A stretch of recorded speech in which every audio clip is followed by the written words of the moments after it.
لب پلوان لب تا شش نبودم دل پا خمار بودم دو سه روز نه چرس داشتم نه تریا چرس از بودی فقیر نامی شبت میگیری یارو رفیقی خوب است از جوانی تا پیری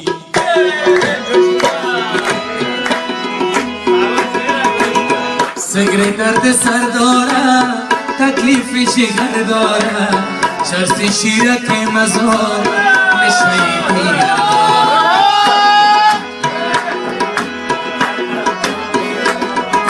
این چرسی فنا میکنه یاد خدا میکنه سگریت جاییدم بدن دردم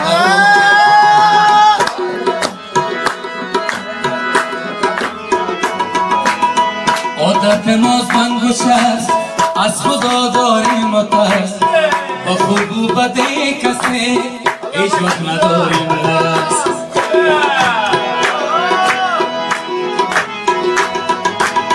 آدم دوروی نباش ای خاری لبی جوی نباش هیچ وقت گلی بداده شرسی را بدروی نباش ای بکن شبی نوایی شکر دارم الهی پول شرسم برابر پیدا میشم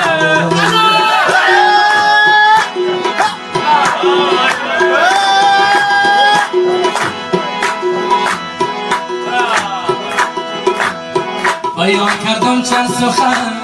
تشویق نشه اموطن با آدم بیم هیچ وقت نمیگم شرس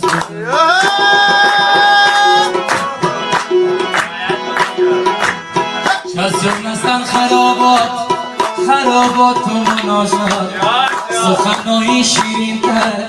میگن زفتند و نبات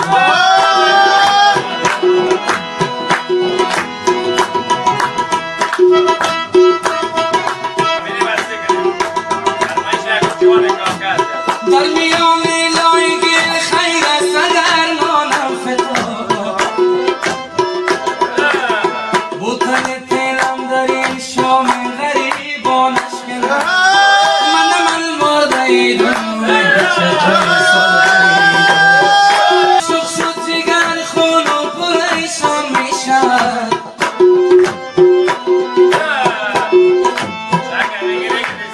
گردونت شای جهان در خاک یکسان میشود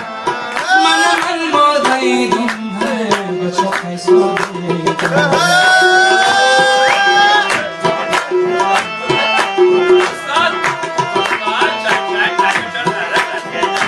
انتظارت بودم نازنی و شوقی دیدارت بودم نازنی دعا به خدا میکنم تو زنده باشی هزار و یک دعا میکنم تو زنده باشی تو نگارم نشدی تو غمگسارم نشدی تو نگارم نشدی